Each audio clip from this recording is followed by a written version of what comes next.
तू कहूँ नहीं सिंदूरो लगाए कहूँ 5 दाना बुझती कि सब मोट धान बाई देली अब आंबा डोहरी दो। ओम अम्बे अंबिके अम्बालिके कामफलवासिन्ये नमः। अच्छा कटिसा अरवा चाउर दे के एगो दोना में ऊपर ऊपरे दे दो कलसा ऊपरे एको झम दे के वर बन। ओम कलशो परिपूर्ण पात्रम दद्यात्।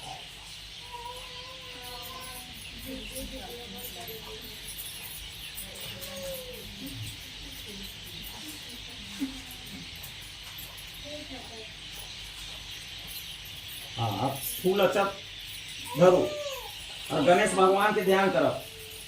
उमा सूतन सोतन विनाशकार कम नमामि विघ्नेश्वराय पाद पंकजम श्री गणेश्वराय सपरिवाराय आसनं नमः। ओम श्री गणेश महाप्रभुभ्यो नमः। चढ़ाई दूंगा कलसा ऊपर पुष्पं चक्रतं समर्पयामि नमः। फिर फूल चाउ धरो शिव जी का ध्यान करो। ओम कर्पूर गौरम करुणावतारम संसार सारम भुजंद्रहारम सदा वसंतम हृदयारवि भवम भवानी सहितं नमामि। ओम नमः शिवाय नमः। वहां चढ़ाई दो पुष्पं चक्रतं समर्पयामि नमः। फिर फूल चाउ धरो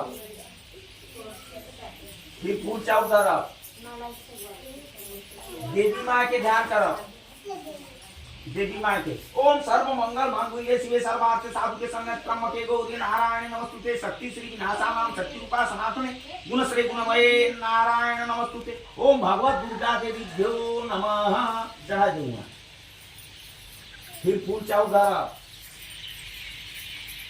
कृष्ण भगवान के ध्यान करो।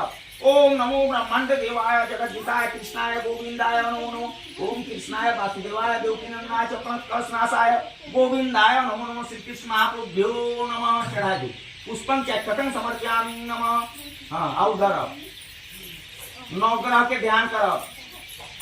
ओम आकृष्णे रजसा वर्तमानो सविता रतेन देव याति भुवनानि पश्यन्। ओम आदित्यादि नवग्रहेभ्यो नमः। दे दूंगा अब 5 गांव पानी छिटू।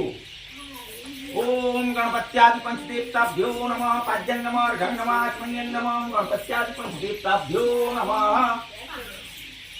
हाँ सिंदूर लगाओ लोटा में 5 टीपा 5 टीपा के लगो। ओम श्रीखंड चंदन दिव्यं गद्याद्यं चुमनो हरं विलेपं सुश्रेष्ठं च। ओम गंधं द्वारा दुरानिष्टां ईश्वरी सर्वभूतानां गृहां परमेश्वरं। ओम गंधं समर्पयामि नमः। लगा ली। अच्छा कलसा में सुपारी पैसा दे दो। ओम गणपत्यादि पंचदेवताभ्यो नमः। पुण्डीकं हिरण्यं समर्पयामि नमः। ऊपर है क्या नीचे जहाँ भी दो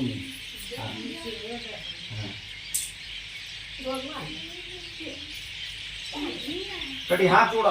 ओम सरित सागरा सरियाय तीर्थानि जलदान दान तुजन्मानि से दूत चकार का कौ से मुखे ब्रह्मा कंकुतो तु सागरा सर्वे सद्दीपा वसुंधरा ऋग्वेदो अथर्ववेदो यजुर्वेदो साम देवनाम संवादे यज्ञं कर्तुमे जा द्वासनिधं कुरु मे देव प्रसन्नो भव सर्वदा यावत् कर्म समाप्ति तावत् सनिध्यो भव। कड़ी बोल रही हां अब कटी सा पानी वहां शिव पार्वती में डालो हल्का देव तुम बाला है ध्यान से ना। ओम उमा महेश्वराय नमः। जले स्नानियं नमः। फिर दूध से ओम उमा महेश्वराय नमः। खीरे स्नानियं नमः। फिर पानी से ओम परे शुद्धोद के जले स्नानियं नमः। अच्छा धीरे धीरे अच्छा आप फूल से अर्पण से दूर दे दो। एगो फूल से अर्पण चढ़ाए दो एक तो में सिंदूर चढ़ाए दो। ओम उमा महेश्वराय नमः। गंधं समर्पयामि नमः। ओम गंधं द्वारा पुरानिष्टां ईश्वरी सर्वभूतानां गृहां परमेश्वरम्। ओम गंधं समर्पयामि नमः। उमा महेश्वराय नमः। ओम गंधं समर्पयामि नमः।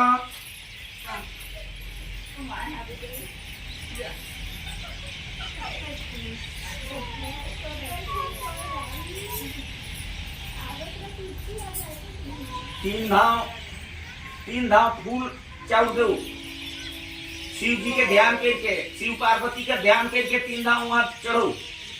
ओम उमा महेश्वराय नमः। कर्पूर गौरम करुणावतारम संसार सारम भुजंद्रहारम सदा वसंतम हृदयारवि भवम भवानी सहितं नमामि। ओम नमः शिवाय नमः।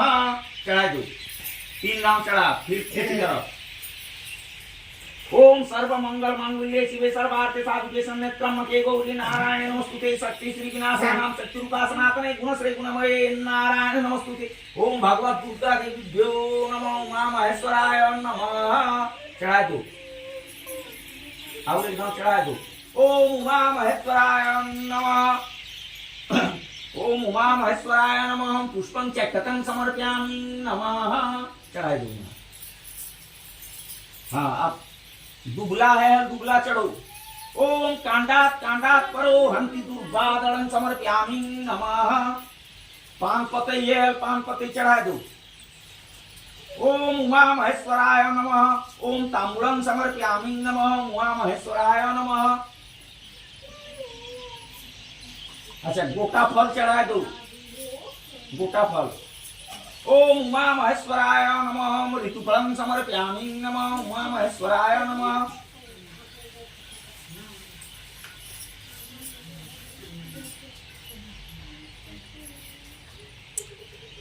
अच्छा भांग गांजा मन कोण लाईनी। हाँ दूसरो। हाँ ओम उमा महेश्वराय नमः। त्रं समर्पयामि नमः। हाँ ऊपर बाद आपन जे डलिया है उके चढ़ो। सटा के रख दो एक ही ना। ओम उमा महेश्वराय नमः। ओम वस्त्रं सहिते समर्पयामि नमः। कहाँ से नहीं क्या निकला। आप देखो वो अच्छी चीज है कि नहीं उनका श्रृंगार रोरे देती ये कहत वो काले उसन ना इसी से बना है उसके अंदाज नहीं करती है ना उसन के प्रावधान में पूरे पार्वती का पूजा करती है वो अथी करो के तीसरे रूरे निकला।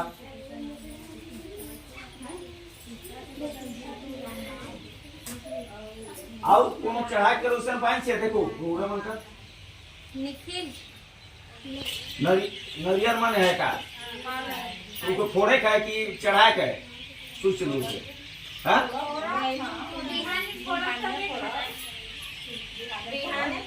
हाँ ठीक तो के ठीक कर लो अपन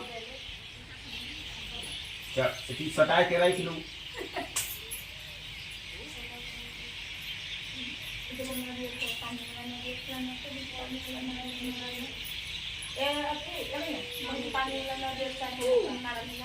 ओम उमा महेश्वराय नमः। नारिकेलं समर्पयामि नमः।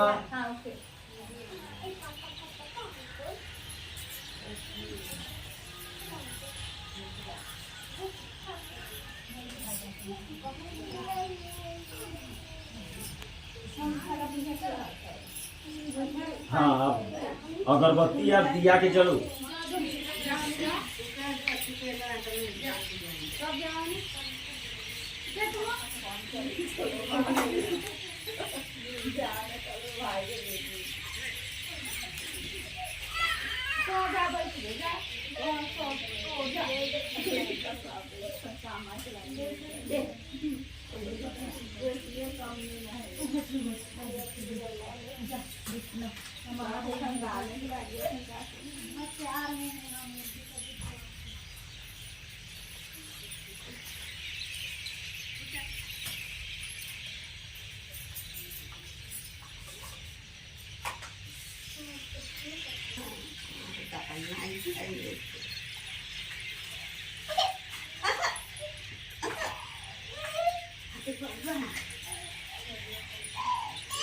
ये दादी बात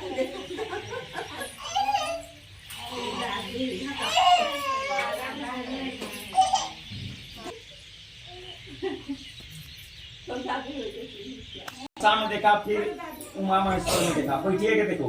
ओम गौरी गणपतिभ्यो नमः धूपं समर्पयामि नमः। ओम गणपत्यादि पंचदेवताभ्यो नमः धूपं दीपं समर्पयामि नमः। ओम उमा महेश्वराय नमः। ओम धूपं दीपं समर्पयामि नमः। सर्वदेव देवेभ्यो नमः। ओम धूपं दीपं समर्पयामि नमः। उमा महेश्वराय नमः। सर्वदेव देवेभ्यो नमः। धूपं दीपं समर्पयामि नमः। मराय दो दिया नीचे कटी चाउ छीट दे। ओम धूप दीपाते चक्षतन समर्पयामि नमः। हाँ कोनो दिना आई के एथी के दो वहां धुआं दे देबा।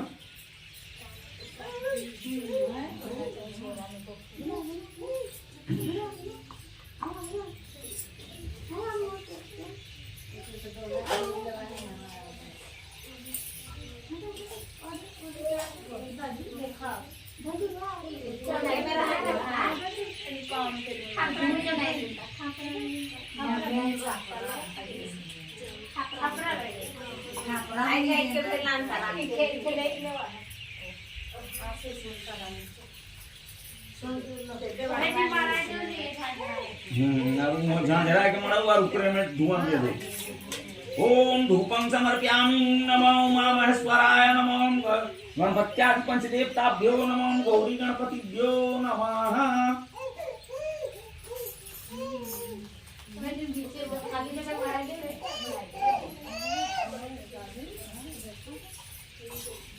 बहुत इंग्लिश जाने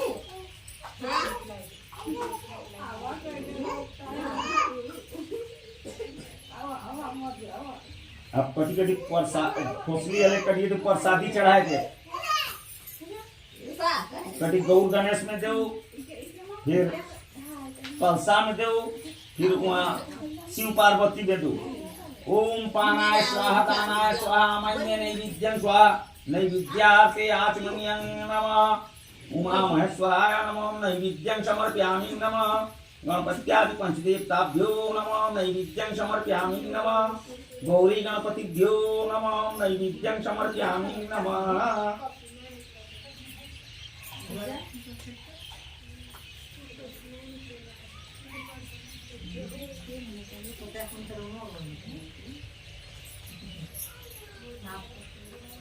चढ़ा ली। अब कटी सब में पानी छीट दो। खार बाते पानी देखे की जरूरी हो लगी तो गौर गणेश में छीटू, कलसा में छीटू और वहाँ उमा में नहीं वो अर्घा का पानी की छीटू बनाए तो। ओम गौरी गणपतिभ्यो नमः शुद्धार्थे आचमनीयं नमः। गणपत्यादि पंचदेवताभ्यो नमः। उमा महेश्वराय नमः। ओम शुद्धार्थे आचमनीयं नमः। अब धरो फूल चाव धरो अब कहनी। ओम नारायण नमस्कृतं नरो चैवं नरोत्तमं देवीं सरस्वतीं व्यासं तस्य मुद्रितं पंगं लंघं इति जत्कृपात् वन्दे परमानन्दमाधवम्।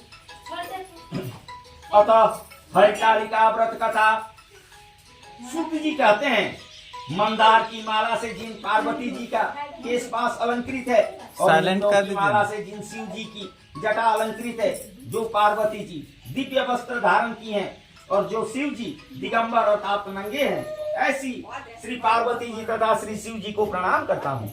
रमणीक कैलाश पर्वत के शिखर पर बैठी हुई श्री पार्वती जी कहती है, हे महेश्वर, हमें कोई गुप्त व्रत या पूजन बताइए जो सब धर्मों से सरल हो, जिसमें परिश्रम भी कम करना पड़े लेकिन फल अधिक मिले। हे नाथ, यदि आप मुझ पर प्रसन्न हो तो यह विधान बताइए।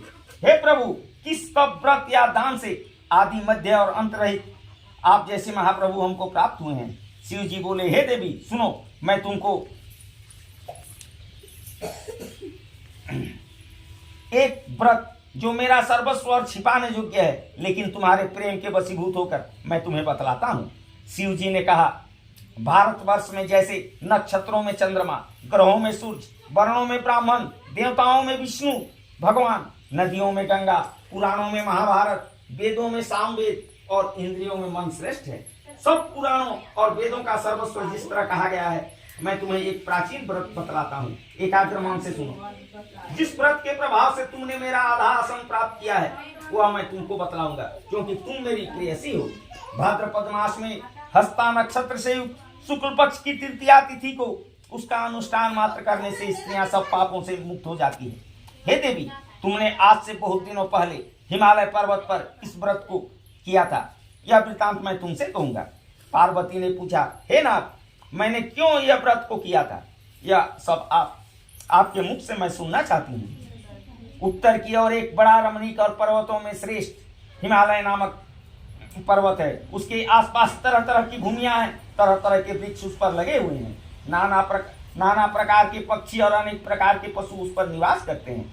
वहां पहुंचकर गंधर्वों के साथ बहुत से देवता सिद्ध चारण पक्षीगण सर्वदा प्रसन्न मन से विचरते हैं। वहां पहुंचकर गंधर्व गाते हैं, अप्सराएं नाचती हैं। उस पर्वतराज के कितने ही शिखर ऐसे हैं कि जिनमें स्फटिक, रत्न और वैदुत मणि आदि की खाने भरी हैं। यह पर्वत ऊंचा तो इतना अधिक है कि मित्र के घर की तरह समझकर आकाश का स्पर्श किए रहता है। उसके समस्त शिखर सदैव हिम अर्थात बर्फ से आच्छादित रहते हैं और गंगा जल की ध्वनि सदा सुनाई देती रहती है। हे पार्वती, तुमने बाल्यकाल में उसी पर्वत पर तपस्या की थी। 12 वर्षों तक तुम उल्टी टंग कर केवल धुआं पी कर रही, 64 वर्षों तक सूखे पत्ते खा कर रही। माघ मास में तुम जल में बैठी रहती और बैसाख की दोपहरिया में पंचाग्नि तापती थी। श्रावण महीने में जल बरसता तो तुम भूखी प्यासी रहकर मैदान में बैठी रहती थी। तुम्हारे पिता इस तरह के कष्ट सहन को देखकर बड़े दुखी हुए। वे चिंता में पड़ गए कि मैं अपनी कन्या किसको दूं। उसी समय नारद जी वहां आ पहुंचे। मुनि श्रेष्ठ नारद जी उस समय तुम्हें देखने गए थे।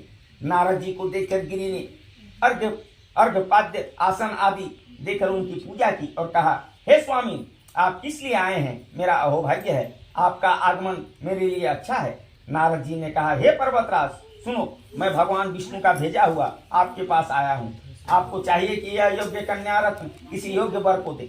भगवान विष्णु के समान योग्य वर ब्रह्मा, इंद्र और शिव इनमें से कोई नहीं है। इसलिए मैं यही कहूंगा कि आप अपनी कन्या भगवान विष्णु को ही दें। हिमवान ने कहा, भगवान विष्णु स्वयं मेरी कन्या ले रहे हैं और आप यह संदेश लेकर आए हैं तो मैं उन्हें अपनी कन्या दूंगा। हिमवान की इतनी बात सुनकर मुनिराज नारद आकाश में विलीन हो गए। वे पीताम्बर, शंख चक्र और गदाधारी भगवान विष्णु के पास पहुंचे। वहां हाथ जोड़कर नारद जी ने भगवान विष्णु से कहा, हे देव, सुनिए, मैंने आपका विवाह पक्का करा दिया है। उधर हिमवान ने पार्वती के पास जाकर कहा कि हे पुत्री, मैंने तुम्हें भगवान विष्णु को दे डाली। तब पिता की बात सुनकर तुम बिना उत्तर दिए ही अपनी सखी के घर चली गई। वहीं जमीन पर पड़कर तुम बड़ी दुखी होती हुई विलाप करने लगी। तुमको इस प्रकार विलाप करती हुई देखकर सखी बोली, तुम क्यों इतनी दुखी हो? इसका कारण बताओ। तुम्हारी जो कुछ इच्छा होगी मैं यथाशक्ति उसको पूरा करने की चेष्टा करूंगी, इसमें कोई संशय नहीं है। पार्वती बोली, मेरा जो कुछ अभिलाषा है उसे तुम प्रेम पूर्वक सुनो। मैं एकमात्र शिव जी को अपना पति बनाना चाहती हूँ, इसमें कुछ भी संशय नहीं है। मेरे इस विचार को पिताजी ने ठुकरा दिया है, इससे मैं अपने शरीर को त्याग दूंगी। पार्वती की इस बात को सुनकर सखियां ने कहा कि शरीर का त्याग न करो, चलो किसी ऐसे वन में को चले जहां पिता को पता न लगे। ऐसी सलाह कर तुम वैसे वन में जा पहुंची। उधर तुम्हारे पिता घर घर तुम्हें खोजने लगे। दूतों द्वारा भी खबर लेने लगे कि कौन देवता या किन्नर मेरी पुत्री को हर ले गया है। उन्होंने मन ही मन कहा, मैं नारद जी के आगे प्रतिज्ञा कर चुका हूँ कि अपनी पुत्री भगवान विष्णु को दूंगा। ऐसा सोचते सोचते हिमवान मूर्छित हो गए। गिरिराज को मूर्छित देखकर सब लोग हाहाकार करते दौड़ पड़े। जब होश हुआ तो सब पूछने लगे कि गिरिराज, आप अपनी मूर्छा का कारण बताइए। हिमवान ने कहा, आप लोग मेरे दुख का कारण सुने। न मालूम कौन मेरी कन्या को हर ले गया है। ऐसा नहीं हुआ तो उसे किसी काले सांप ने काट लिया या कि सिंह खा गए होंगे। हाय, मेरी बेटी कहाँ गई? किसी दुष्ट ने मेरी पुत्री को मार डाला। ऐसा कह हुए वायु के झोंके से कांपते हुए वृक्ष के समान कांपने लगे। इसके बाद हिमवान तुम्हें वन वन खोजने लगे। वह वन भी सिंह, भालू, हिंसक जंतुओं से बड़ा भयानक हो रहा था। तुम भी अपनी सखियों के साथ उस भयानक वन में चलती चलती एक ऐसी जगह जा पहुंची जहां एक नदी बह रही थी। उसके रमणीय तट पर एक बड़ी सी कंदरा थी। तुमने उसी कंदरा में आश्रम बना लिया और मेरी एक बालुकामयी प्रतिमा बनाकर अपनी सखियों के साथ निराहार रहकर मेरी आराधना करने लगी। जब भाद्रपद शुक्ल पक्ष की हस्ती तृतीया तिथि प्राप्त हुई तब तुमने मेरा विधिवत पूजा किया और रात भर जागकर गीत बाजों से मुझे प्रसन्न करने में बिताया। उस व्रतराज के प्रभाव से मेरा आसन डगमगा उठा, जिससे मैं तत्काल उस स्थान पर जा पहुंचा जहां पर तुम अपनी सखियों के साथ रहती थी। वहां पहुंचकर मैंने तुमसे कहा कि मैं तुम पर प्रसन्न हूँ, बोलो क्या चाहती हो? तुमने कहा, मेरे देवता, यदि आप मेरे ऊपर प्रसन्न हैं तो मेरे पति बने। मेरे तथास्तु कहकर कैलाश पर्वत पर वापस आने पर तुमने वह प्रतिमा नदी में प्रवाहित कर दी और सखियों के साथ उस महाव्रत का पालन किया। हिमवान भी तब तक उस वन में तुम्हें खोजते हुए आ पहुंचे। चारों दिशाओं में तुम्हारी खोज करते करते हुए व्याकुल हो चुके थे, इसलिए तुम्हारे आश्रम के समीप पहुंचते ही गिर पड़े। थोड़ी देर बाद उन्होंने नदी के तट पर 2 कन्याओं को सोते हुए देखा। देखते ही उन्होंने तुम्हें छाती से लगा लिया और बिलख कर रोने लगे। फिर पूछा, पुत्री, तुम सिंह, बाघ आदि जंतुओं से भरे इस वन में क्यों आ पहुंची? पार्वती ने उत्तर दिया, हे पिताजी, मैंने पहले ही अपने आप को शिव जी के हाथों सौंप दिया था। आपने मेरी बात टाल दी, इससे मैं यहाँ चली आई। हिमवान ने सांत्वना दी कि हे पुत्री, मैं तुम्हारी इच्छा के विरुद्ध कुछ न करूंगा। वे तुम्हें अपने साथ लेकर घर आए और मेरे साथ तुम्हारा विवाह कर दी। इसी से तुमने मेरा अर्घासन पाया है। तब से आज तक किसी के सामने मुझे यह व्रत प्रकट करने का अवसर नहीं प्राप्त हुआ था। हे देवी, मैं यह बताता हूँ कि इस व्रत का हरितालिका नाम क्यों पड़ा। तुमको सखियां हर ले गई थी, इसी से हरितालिका नाम पड़ा। पार्वती जी ने कहा, हे प्रभु, आपने नाम तो बताया, अब इसकी विधि भी बताएं। इसका क्या पुण्य है, क्या फल है, यह व्रत कौन करे? श्री शिव जी पार्वती जी से कहते हैं कि हे देवी, मैंने समस्त स्त्री जाति की भलाई के लिए यह उत्तम व्रत बतलाया है। जो स्त्री अपने सौभाग्य की रक्षा करना चाहती हो, वह यत्न पूर्वक इस व्रत को करे। केले के खंभे आदि से सुशोभित एक सुंदर मंडप बनाओ। उसमें रंग बिरंग के रेशमी कपड़ों से चंदवा लगाकर चंदन आदि सुगंधित द्रव्यों से वह मंडप लिपवाएं। फिर शंख, भेरी, मृदंग आदि बाजे बजाते हुए बहुत से लोग एकत्रित होकर तरह तरह के मंगलाचार करते हुए उस मंडप में पार्वती तथा शिव जी की प्रतिमा स्थापित करें। उस रोज दिन भर उपवास कर बहुत से सुगंधित फूल, सुगंध और मनोहर धूप, नाना प्रकार के नैवेद्य आदि एकत्र कर मेरी पूजा करें और रात भर जागरण करें। ऊपर जो जो वस्तुएं गिनाई गई है उसके अतिरिक्त नारियल, सुपारी, जम्बीरी, नींबू, लौंग, अनार, नारंगी आदि जो जो फल प्राप्त हो सके उन्हें इकट्ठा कर लें। उस ऋतु में जो फल तथा फूल मिल सके विशेष रूप से रखें। इसके बाद धूप दीप आदि से पूजन कर प्रार्थना करें, हे शिव रूपिणी, हे मंगले, सब अर्थों को देने वाली हे देवी, हे शिव रूपे, आपको नमस्कार है। हे शिव रूपे, आपको सदा के लिए नमस्कार है। हे ब्रह्म रूपिणी, आपको नमस्कार है। हे जगत धात्री, आपको नमस्कार है। हे सिंहवाहिनी, संसार के भय से भयभीत मुझ दीन की रक्षा करें। इस कामना की पूर्ति के लिए मैंने आपकी पूजा की है। हे पार्वती, मुझे राज्य और सौभाग्य दे, मुझ पर प्रसन्न हुए। इन्हीं मंत्रों से पार्वती तथा शिव जी की पूजा करें। तंत्र विधि पूर्वक कथा सुने और ब्राह्मण को वस्त्र, गौ, सोना आदि देवें। इस तरह एक चित होकर स्त्री पुरुष दोनों एक साथ पूजन करें। फिर वस्त्र आदि जो कुछ हो उसका संकल्प करें। हे देवी, जो स्त्री इस प्रकार पूजन करती है वह सब पापों से छूट जाती है और उसे 7 जन्म तक सुख तथा सौभाग्य प्राप्त होता है। जो स्त्री तृतीया तिथि को व्रत न कर अन्न भक्षण करती है तो वह 7 जन्म तक बंध्या रहती है और उसको बार बार विधवा होना पड़ता है। वह सदा दरिद्र, पुत्र शोक से शोकाकुल, स्वभाव की लड़ाकी, सदा दुख भोगने वाली होती है और उपवास न करने वाली स्त्री अंत में घोर नरक में जाती है। मांसाहार करने से बाघिन, दही खाने से बिल्ली, मिठाई खाने से चींटी और कुछ खाने से मक्खी होती है। तीज को अन्न खाने से सुकरी, फल खाने से बंदरिया, पानी पीने से जोंक, दूध पीने से सांपिन, उस रोज सोने से अजगरी और पति को धोखा देने से मुर्गी होती है। इसलिए सभी स्त्रियां व्रत अवश्य करें। दूसरे दिन स्वर्ण, चांदी, तांबा अथवा बांस के पात्र में अन्न भरकर ब्राह्मण को दान दे और पारण करें। जो स्त्री इस प्रकार व्रत करती है वह मेरे समान पति आती है और जब वह मरने लगती है तो तुम्हारे समान उसका रूप हो जाता है। उसे सब प्रकार के सांसारिक भोग और सायुज मुक्ति मिल जाती है।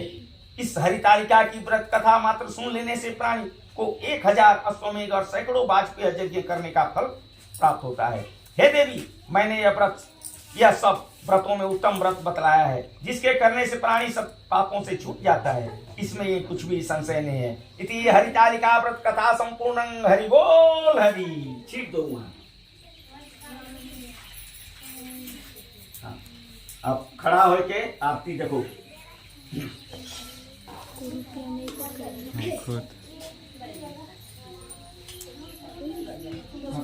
देख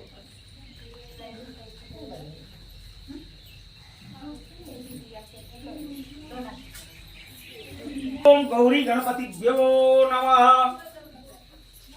ओम गौरी गणपतिभ्यो नमः। पहले कलसा गौ गणेश में दिखाए गए। गणपत्यादि पंचदेवताभ्यो नमः। गौरी गणपतिभ्यो नमः। दीपं समर्पयामि नमः। सर्वदेवतेभ्यो नमः। दीपं समर्पयामि नमः। उमा महेश्वराय नमः। दीपं समर्पयामि नमः। सर्वदेव देवीभ्यो नमः गणपत्यादि पंचदेवताभ्यो नमः दीपं समर्पयामि नमः। ऐसा चारों बटे कटी केंद्राय दो एक जन तो केंद्राय देवल वही। हाँ ओम सर्वदेव देवेभ्यो नमः दीपं समर्पयामि नमः। हाँ उनको मड़ाए लो 3 धाव खड़ा होके फूल अच्छा दे वहाँ शिव पार्वती में भूये में मड़ाए लो पहले उनकर बाद खड़ा होके दो 3 धाव फूल चाउर दो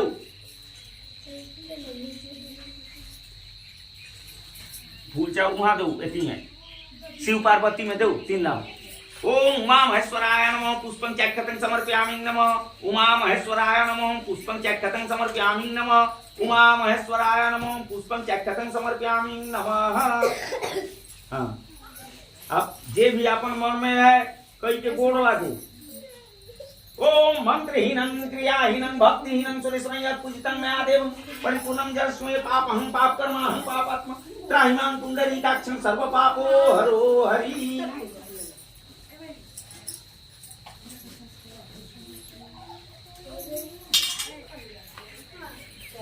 गोड़ लागू सब अपन मन में जे ओम महेश्वराय नमः। हाँ आरती के दे दो सब ले पर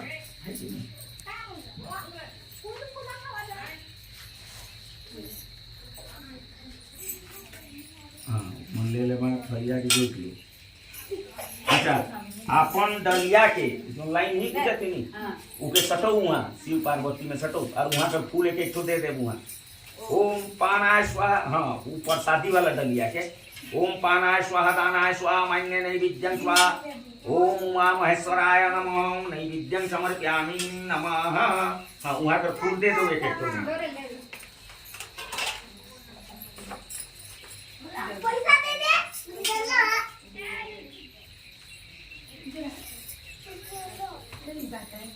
अभिषेक लिया हाँ दे दो जो नहीं लिया है सटाली। अब वो खाली दोना जो अर्घा बनाए रही नी उके धरू कटी सा दक्षिणा संकल्प। ओम विष्णु विष्णु विष्णु तत्सद्यमासाम मासे उत्तमे मासे महामंगले मासे भाद्रपद मासे शुक्ले पक्षे शुक्लाद्यम तृतीया उपरांत चौथी तिथो सोमवासरे कन्या राशो श्री भास्करे करते तथा फिर अपन गोकर नाम के धर्म तैसे अखंड सौभाग्य प्राप्त हेतुवे गणपत्यादि पंचदेव का पूजा गौरी गणपति पूजा एवं उमा महेश्वर पूजा कार्य क्रियते जतो इच्छा दक्षिणाम तुभ्यं कौशिक गोत्र क्षमा मुरारी देव तुभ्यं संपर्कते पानी के भूमि में गिराए। अब जो वहाँ पैसा है दक्षिणा उमन दे